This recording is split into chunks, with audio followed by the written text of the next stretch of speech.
আল্লাহর হাবিব সাল্লাল্লাহু আলাইহি ওয়াসাল্লামের বয়স তখন 35। বয়স কত? মজার একটা ঘটনা, খেয়াল করে শুনবেন। বয়স কত? 35। কাবা ঘরের পুনর্নির্মাণ হবে। কাবা ঘরের 4টা কর্নারের একটা কর্নার আছে আর রুকনুল হাজারিল আসওয়াদ, যেখানে হাজরা আসওয়াদ পাথর থাকে, ওইটাকে সরানো হয়েছে।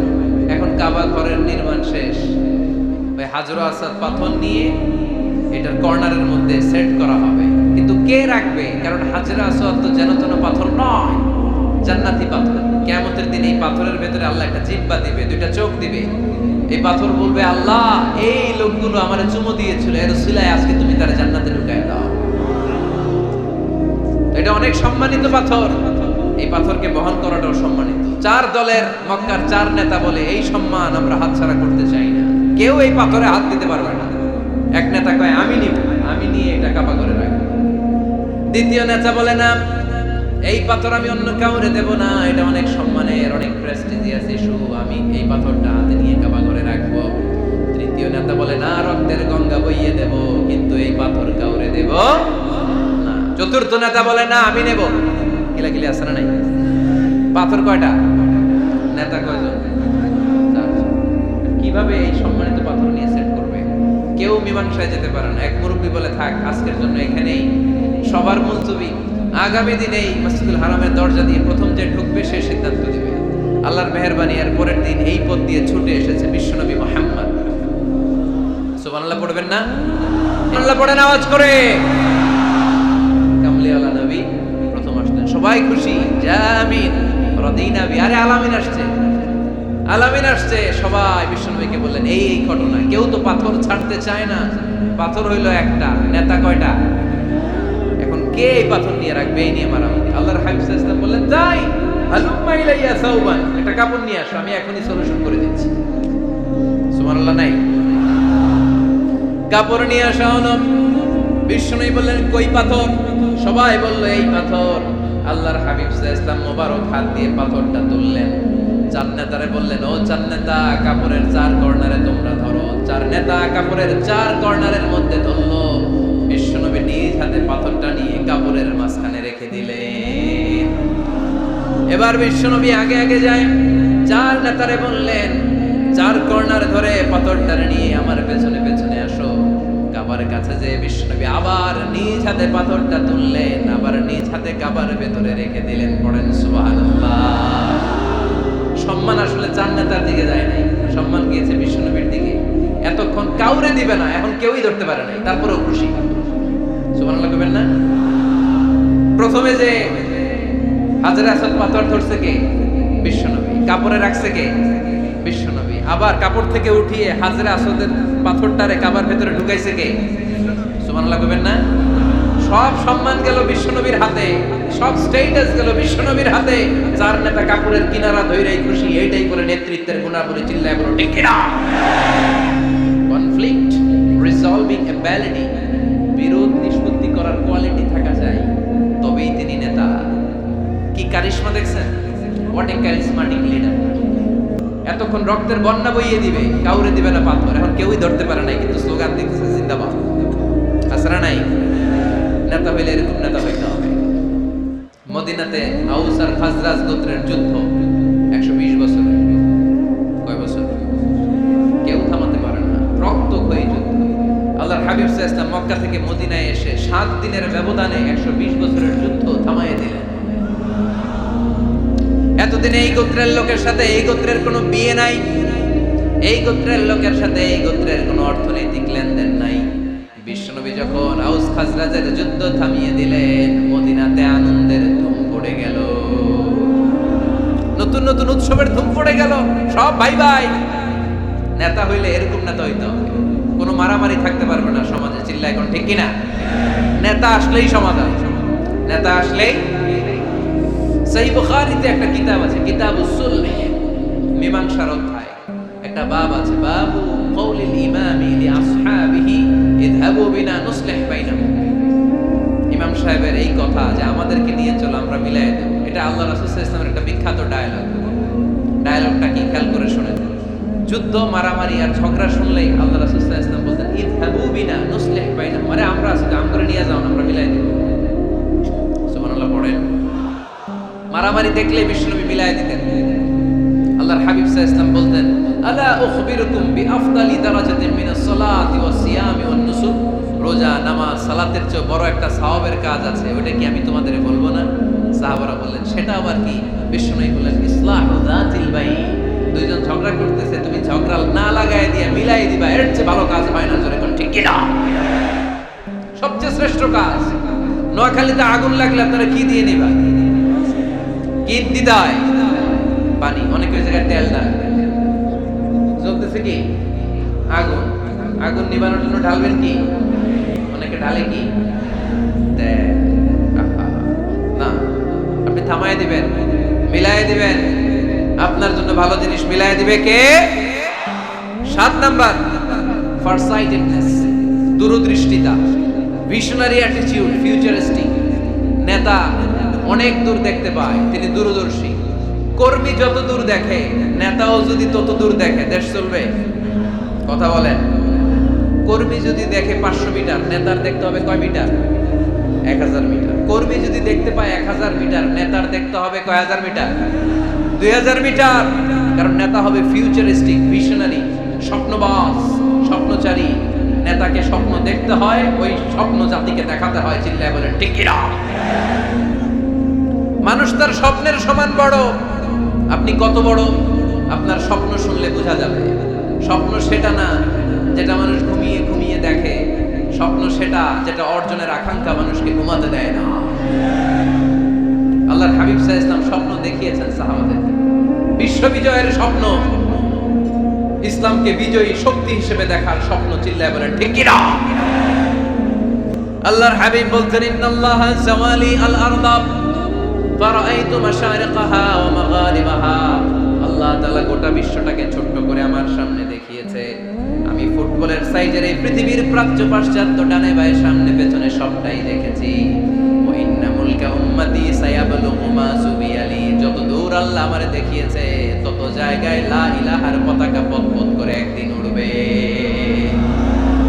কোন একদিন এদেশের আকাশে কালিমার পতাকা উড়বে। সেদিন সবাই খোদাই বিধান পে দুঃখ বেদনা ভুলবে। এটাই আমাদের স্বপ্ন। চিল্লায় বলে ঠিক কি না? স্বপ্ন দেখতে জানতে হয়। সুলহে হুদাইবিয়া চলতেছে, সন্ধি।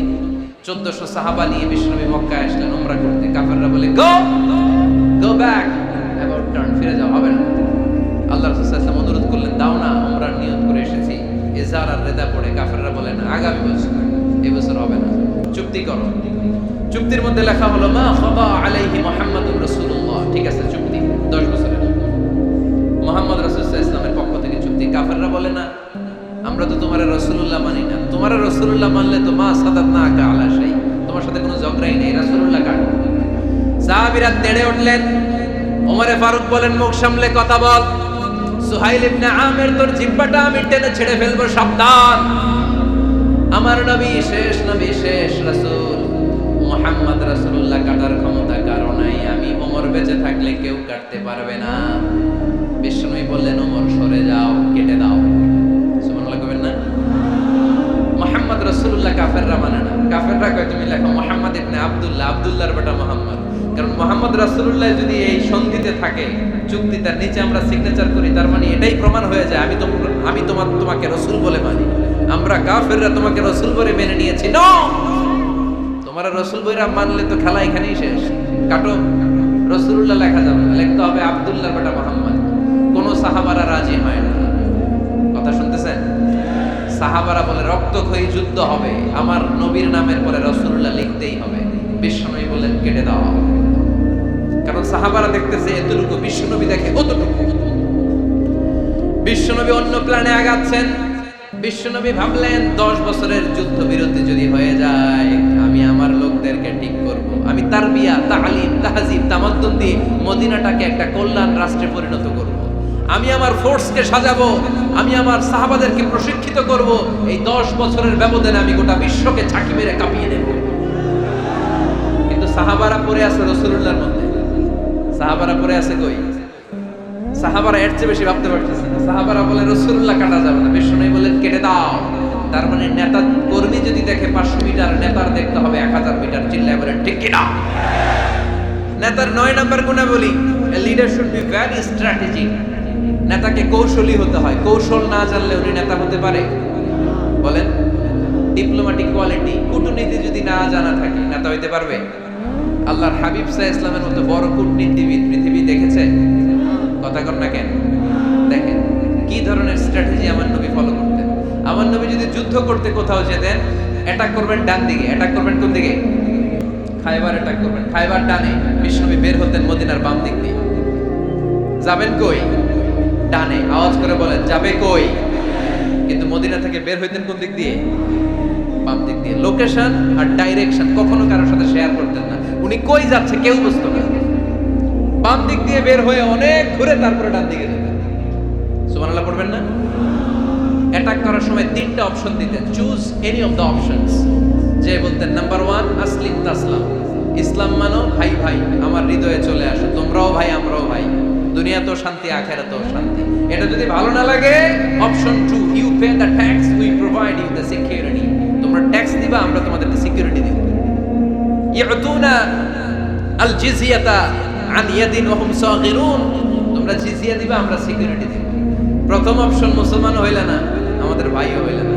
দ্বিতীয় অপশন ট্যাক্সও দিবা না, কাফির থাকতে মনে চায় থাকো, খ্রিস্টান থাকো, ইহুদি থাকো, ধর্মান্তরিত হওয়া লাগবে না, খালি ট্যাক্স দিবা, ওইটাও ভালো লাগে না। 3 নাম্বার অপশন হচ্ছে the sword will decide what gonna happen among আস, তলোয়ার ফয়সালা করবে এখন কি হবে। সুবহানাল্লাহ কইবেন না?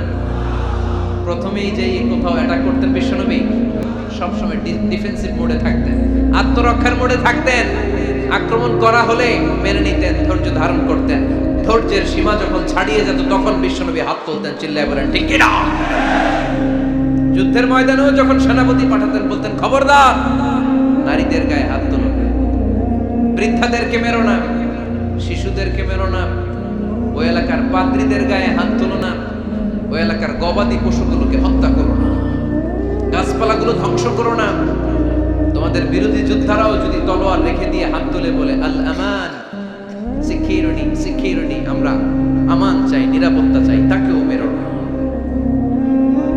সুবহানাল্লাহ পড়বেন না? গোটা বিশ্বকে সভ্যতা শিখিয়েছেন। মক্কা বিজয়ের পরে গণধর্ষণ করেন নাই, গ্রামকে গ্রাম তিনি জ্বালিয়ে দেন নাই, হাজার হাজার লক্ষ লক্ষ শত্রুকে এক বাক্য দিয়ে ক্ষমার ঘোষণা দিয়েছেন, চিল্লায় বলেন ঠিক কি না? As a father, as a teacher, as a commander, as a leader, as a lawgiver, as a lawmaker, as a reformer of the society, Muhammad is the superman of the world. আওয়াজ করে পড়তে হবে আল্লাহু আকবার। কূটনীতি কারে বলে? Diplomacy কারে বলে? স্ট্র্যাটেজিক অ্যাটিটিউড কারে বলে? শিখে নেন। বদরের প্রান্তরে বিষ্ণু ঈসা ইসলাম উপস্থিত হলেন। ওই যে কাফেরদের তাবু, কাফেররা আসছে 3 দিন আগে, মুসলিম সৈনিকরা পৌঁছলেন 3য় দিন। এসে বিষ্ণু ঈসা ইসলাম সবাইকে বললেন কত হতে পারে কাফের, কেউ বলতে পারে না। 2 জন রাখাল পেয়ে জিজ্ঞেস করলে এই রাখাল কয়দিন ধরে আছো? আমরা 1 সপ্তাহ ধরে বদরে আছি। শুনতেছেন? শুনতেছেন? উনি বললেন ওই যে কাফেররা যে আসছে কয়দিন আগে, 3 দিন আগে। 3 দিন আগে। কত হবে সংখ্যা? বলো কাসীর, অনেক। কত হইতে পারে? রাখাল 2টাকে জানি না। আল্লাহ রাসূল সাল্লাল্লাহু আলাইহি ওয়াসাল্লাম চিন্তায় পড়ে গেলেন, কারণ ওনার যুদ্ধে অ্যাটাকের সিস্টেম ছিল শত্রু সংখ্যা কত এটা আমাকে জেনে নিতে হবে। সুবহানাল্লাহ পড়বেন না? অনেক কৌশল হাত দিয়ে এবার বিশ্বনবী আবার রাখাল 2টাকে ডেকে পাঠালেন, বললেন কাম ইয়ানহারুনা কুল্লা ইয়াউম, ওরা আসার পর থেকে প্রতিদিন খাওয়ার জন্য কয়টা করে উট জবাই করে? এবার ওরা বলল প্রথম দিনে ইয়াউমান তিসআন, প্রথম দিন খাওয়ার জন্য উট জবাই করেছে 9টা। ওয়াফিল ইয়াউমি সানি 10, আর দ্বিতীয় দিনে উট জবাই করেছে 10টা।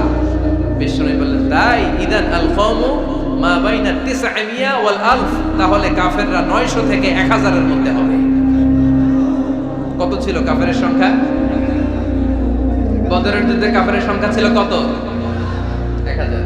কিভাবে নমুনা দেখে আলামত সংগ্রহ করতেন? ওরা কয়টা উট জবাই করেছে 2 দিনে? প্রথম দিন 9টা, দ্বিতীয় দিন 10টা। বিশ্বনবী হিসাব মিলাই ফেললেন যোগ বিয়োগ দিয়ে, কাফেরের সংখ্যা 900 থেকে 1000-এর মধ্যে হবে। হিসেব করে দেখা গেল 1000 সৈনিক এসেছিল সেই বদরের যুদ্ধে। চিল্লায় বলো আল্লাহু আকবার। স্ট্র্যাটেজি জানতে হয় না, তাকে কৌশল জানতে হয়। সর্বশেষ নেতার যে গুণ, এটা বলে শেষ করব, সাকসেশন ম্যানেজমেন্ট। নেতা ভালো নেতা বানায় যায়, ঠিক কিনা? A good leader produces a good leader. একজন ভালো নেতা তখনই ভালো নেতা যখন সে নতুন করে ভালো নেতা তৈরি করে দিয়ে যায়, ঠিক কিনা? সে যদি নতুন নেতৃত্ব তৈরি করে দিয়ে না যায়, সমাজ চলবে? চলবে? এটাকে বলে দি সাকসেশন ম্যানেজমেন্ট। আল্লাহ রাসূল সাল্লাল্লাহু আলাইহি ওয়াসাল্লাম ভালো সাকসেসর রেখে গিয়েছিলেন, এমন কিছু যোগ্য নেতৃত্ব তৈরি করে গিয়েছিলেন, ওনার পরে টানা 30 বছর নেতৃত্ব নিয়ে মুসলিম উম্মাহকে এক সেকেন্ডও ভাবা লাগে না। চিল্লায় বলো মুসলমান, ঠিক কিনা? ভালো নেতা বানায়। নেতা খালি নেতৃত্ব দেয়, উনি কোনো নেতা বানায় নাই। এটা কি নেতা? কথা বলেন। এবার উত্তর দেন। আমার নবী ইন্তেকালের আগেই যোগ্য নেতৃত্ব তৈরি করে রেখে গিয়েছিলেন কি জান নাই? কাকে রেখে গেছেন? আবু বকর। আরহাম উম্মতি বি উম্মতি আবু বকর, এই উম্মতের সবচেয়ে রহম দিল। আর কারে রেখে গিয়েছেন? ওমর। আশাদ্দুহুম ফি আমরিল্লাহি ওমর। আল্লাহর জমিনে আল্লাহর দ্বীন বাস্তবায়নে সবচেয়ে কঠোর ছিল ওমর। ওনার ক্যারেক্টারিস্টিক এমন ছিল, কথার আগে হাত চলতো, জোরে কোন ঠিক কিনা? আল্লাহর হাবিব সাল্লাল্লাহু আলাইহি ওয়াসাল্লাম বলতেন, লা নাবিয়্যা বা'দি ওয়ালা রাসূলা, আমার পরে নবীও নাই রাসূলও নাই, তবে লাউ কানা বা'দি লাকানা ওমর, আমার পরে যদি নবী হওয়ার যোগ্যতা কারো থাকে, আমার ওমরের সেই যোগ্যতা আছে।